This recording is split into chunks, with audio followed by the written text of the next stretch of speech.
Hi, my name is Adam Kelly Morton, and I'm here to show you how to teach you how to play the game Number Stations. My game, it's relatively new, in fact it's completely new.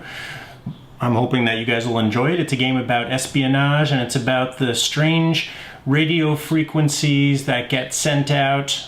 They're still supposedly getting sent out, but apparently they would get broadcast, especially during the Cold War, out to operatives out in the field. And here we have the map that we'll be playing. It's very crudely drawn with felt marker, and you know, it's anachronistic and all that kind of stuff, but don't worry, it's still, the game is perfectly functional, and I'm going to teach you how to play it. Okay, so this is your basic setup for 4 people. Okay, so I'll be over here, I've got my control, my special encryption matrix screen, borrowed a little from the old Dungeons and Dragons game, which I love. But so I'll be playing control. I'll be playing everybody really, but imagine that control is sitting here and they are sending out operatives out into the field, spies, to go and do terrible things. And the other 3 players, so yellow team, green team, and red team, they're trying to stop control from doing what they're doing.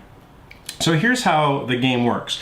Control is going to start by, and you'll see there's nothing set up except I have the map.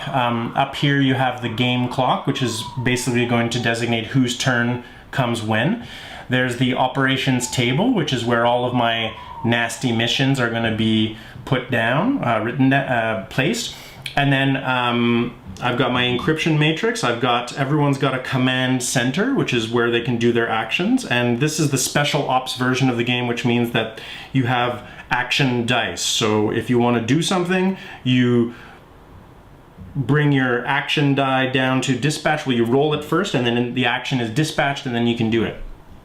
And there's a number of actions that you can do here, like on the control command center, I can do a transmission, which is send out a coded message. I can do an operation, which is make that coded message happen. I can move, or I can do a few different things. One's called training, which is drawing a maneuver card, recruiting, which is putting an operative on the board, or scouting, which is drawing a city card to be able to see where I can do things. I also have a free action, which is to assassinate or to interrogate, which is a lot of fun. If you're not really interested in doing the code cracking aspect of game, that's totally okay. You can just go around killing people. You give your code breaking function, what I call your code breaking unit, over to another player, and that player gives you their tactical unit, basically their command center, their ability to move around the board and kill and interrogate and do all those nasty spy things. So at the beginning of the game, I've got my control stuff set up. The rest of the team, everyone is playing against me. They're called Resistance, and Resistance, I've got it set up for 3 Resistance players, which means that each one is going to crack a different aspect of the code. Okay, so this person's going to take care of the missions, okay, which is basically the orders, whatever the action is going to be. That's red player. Green player is going to take care of the targets, cracking the target codes.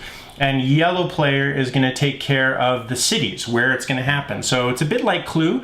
In order for Resistance to win, they have to catch my operative in the process of doing what it is that they're going to do. And they have to do what's called an expose. They have to say, all right, so Agent 3 is going to destroy a power plant in Warsaw, for example.